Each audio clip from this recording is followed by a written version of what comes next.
Glad I shaved my balls this morning so the chrome on them could shine after that run.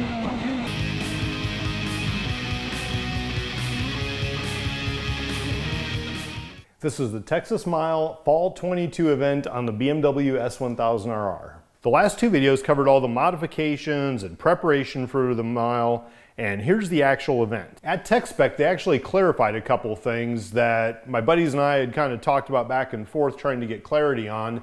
One of them is the chain guard. Now, years ago, I'd taken the stock plastic one off and put the metal chain guard on because that was required in the rule book. Well, now they no longer require a metal chain guard, but you have to have some chain guard. Of course, I threw away my plastic one years ago, so I didn't have that anymore. I ordered a carbon fiber one, but it didn't show up in time, so I just ran with the metal chain guard for now. The other item was the front fork pinch bolts that, if you recall from the last video, I actually drilled and wired them because that's what the book said, but they clarified all you actually need is Loctite in the pinch bolts, not to be safety wired. The one other thing that was new is they just recently added in that you're supposed to have the oil filter safety wired. What they do is put a hose clamp around it and run a wire from that to something in the area to keep that from backing off. They did let me off with that because it's a brand new requirement, but that's something I'll have to do for anything in the future. At least I got a nice view of the ass of a 911 in front of me while we're doing the drive-through on the track. That smell of race fuel has filled the car.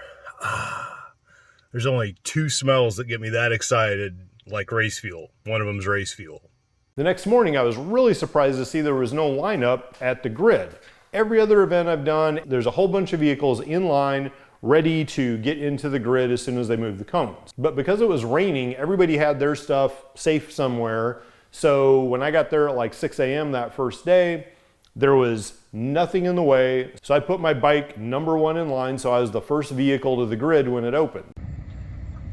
Handy piece of tape with the shift RPMs for each gear change. It rained most of the next morning, so we didn't actually even start running till around 11 o'clock once the surface had kind of dried off and there was no standing water. Being number one, I was itching to go, and the guy said, well, we have to let at least 6 to 8 cars go down first before they're gonna let any bikes go down. So had to wait a few minutes, but then soon enough I got my chance to get down there. Even though the rain had stopped, it was still pretty windy, and it was a crosswind coming from the right side as you're going down. It's made a little bit extra bad because there's some buildings on that site where after the half mile or so, the buildings stop. And then it's like riding out from behind a semi where suddenly you get this gust of wind where it had been blocked before by the semi. The other things that make it a challenge is that this is a runway, so it's pretty rough. There are some serious bumps. There's one about the quarter mile that you notice, and then like in the half to 3/4 mile, there's another pretty bad one, and you're trying to find the right path going down. It's bumpy. It's not a smooth asphalt track like Circuit of the Americas or something. So that first pass for me going down was the most uncomfortable I'd been in 9 years of doing these events. That front tire just chattered all the way down, and every time that you had a gust come, your front tire was blowing over. So you were already kind of at an angle leaning into the wind, but then your tire was skipping across it, and it was really unnerving. In fact, I barely went over 150 that first pass. There's 3 other S1Ks in addition to mine. So there's my 10 highly modified, there was HP4, there was an 18, and then there was one of the new M bikes. And all of them had full exhaust and a tune, but that's it for engine work. And then they were various levels from my highly modified one to the others that were more stockish, and then the M that had the other race body. So we all compared notes after the first run and being terrified of going down that strip. We had these lowering straps on the bikes, and so we were starting to adjust those, thinking maybe we had them too low.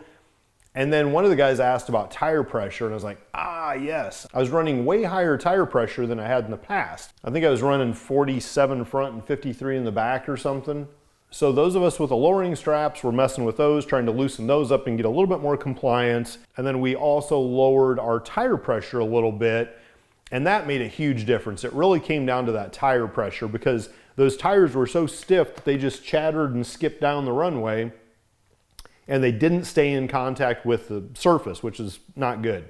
Eventually getting the tire pressure to where it was maybe 5 PSI higher than what I'd ride on the streets, I finally, by the end of the day, felt comfortable going down the runway and feeling like my tires were in contact and not being quite so unnerved by it.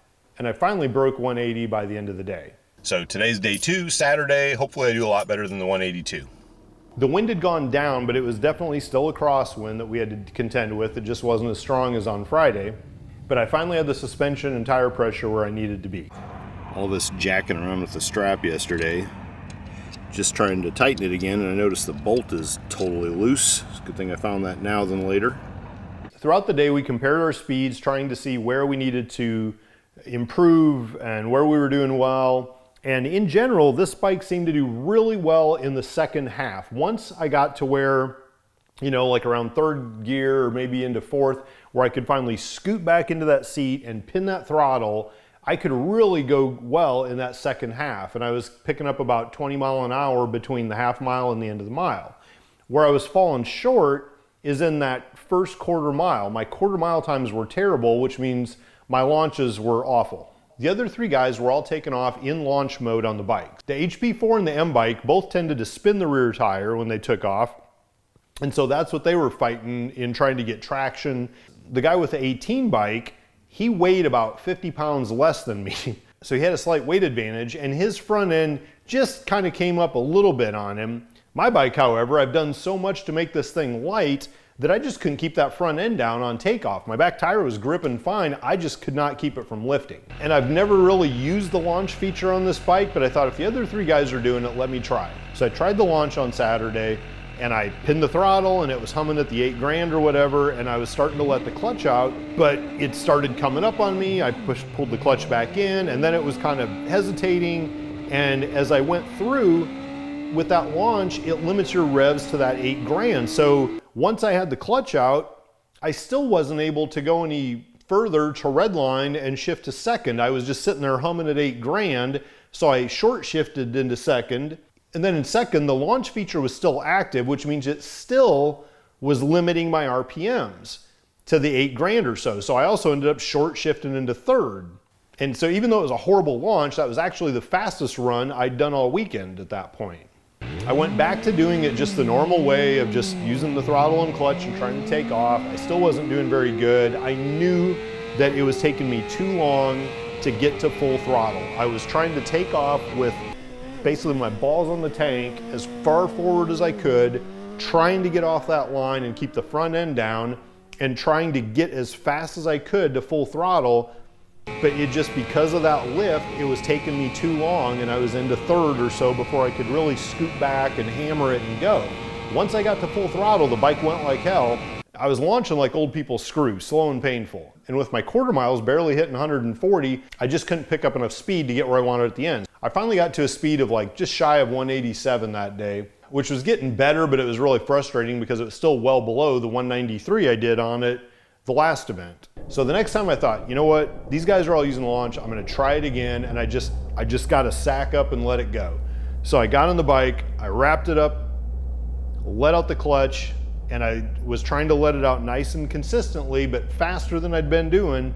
And as I let it out, that front end came up on me, and I was like, whoa. So I pulled the clutch back in, and I was like, nope, you just gotta let it go. It'll take care of itself. And I let the clutch go, and that thing stood up again on me, bad enough that my legs went off the pegs and out like outriggers, flailing, trying to stay on that thing. And it started falling to the right because I was literally just hanging by the handlebars on it. Finally got it settled out and did a 180 mile an hour pass, but that was way too close to crashing. Not a fan of that. Unfortunately, the GoPro video just does not capture how terrifying it actually was. And when I showed it to some of the guys the next day, one of them was looking at it and he said, no, that doesn't look as bad as it was. He said from the side, you saw it. He said it looked like the bike was admiring the clouds. And he said once your legs went out and it started falling to the right, he told whoever he was standing next to, he's like, yeah, that guy's screwed. Somehow I got it settled, made it to the end. When I pulled back around, one of the guys made a comment about my wheelie. I said, yeah, good thing I shaved my balls so the chrome on them could shine after that pass. And I cannot find anybody that has side view footage of that. It was near the end on Saturday. If any of you have side view footage of that run and my wheelie, please comment below, let me know, reach out to me somehow. I'd love to have that footage and just see how bad it really looked from the side. And I think that actually made 7 passes on that Saturday, which is the most I'd ever made in one day at these events. Saturday night, after watching the video from my 187 or whatever run, I noticed that at the end of that run, I was just barely tripping over the 14,000 RPM, which meant I was starting to come down the power curve at that speed, which meant at the 193 that I'd done a year and a half ago, it was even further down the curve. So on Sunday when I got to the track, I decided it was time to go down a size in the sprocket. So I went from the 44 down to the 43, which would put the bike back in a higher power RPM band at the end of that mile. A couple other benefits of doing that. One is that I was actually, with the smaller sprocket, I was moving the axle further back, which it was not much. It was like 3 complete turns on each axle adjuster, but moving the rear wheel back actually gives me a longer wheelbase and made it slightly less likely to wheelie, but not enough. And the other aspect is it takes just a little bit of that torque off the initial launch, which again is good for me because I couldn't keep the front end down anyway. I also put just a little bit more fuel in the tank that morning without being able to get to a decent speed at the quarter mile and barely, 140 or so. I just didn't have enough room to make it up on the back end. So even though the bike did awesome as far as the new body kit, the aerodynamics, being able to sit back further and keep me lower and a lower shield and all that, everything felt really good once I was able to pin the throttle and go in that second half. But the first half is just where I was failing. And eventually you get so frustrated that you're overthinking it and you're doing worse instead of better, and it just became not as fun. So by about lunchtime, this is as good as I'm gonna do with what I've got. I need to go back and regroup. I think me and another guy actually tied for the most runs for the weekend. It was like 16 for each of us. So I got in a lot of runs. I learned a lot. And this is the thing about race events like this, like you put all this work into it and you just wanna keep doing better and getting faster. And that's fun, but times like this where you actually feel like you go backwards a little bit are super frustrating, and you have to remind yourself, I'm here to have fun. This is a fun event. You're around fun people that enjoy doing this stuff too, and not to let the fact that I was slower than last time ruin my weekend. As always, the Texas Mile is just an awesome event. Had a great time, and now I've got to do some thinking about what's next. Subscribe to my YouTube channel below, and let's celebrate turning fuel and air into adrenaline.